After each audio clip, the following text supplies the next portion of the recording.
নমস্কার সবাইকে। আবৃত্তি করছি কবি আল মাহমুদের লেখা কবিতা নোলক। আমার মায়ের সোনার নোলক হারিয়ে গেল শেষে। হেথায় খুঁজি কোথায় খুঁজি সারা বাংলাদেশে। নদীর কাছে গিয়েছিলাম, আছে তোমার কাছে? হাত দিও না, আমার শরীর ভরা বোয়াল মাছে।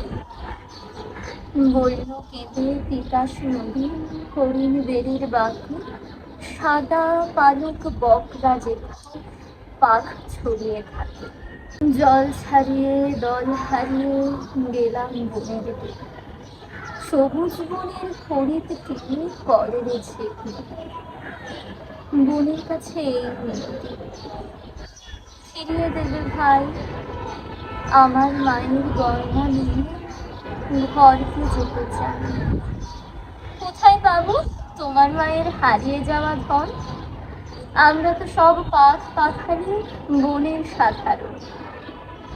সবুজ চুলে ফুল পিঁধেছে, নোলক করি না তো। ফুলের গন্ধ চাও যদি নাও, হাত পাতো হাত পাতো।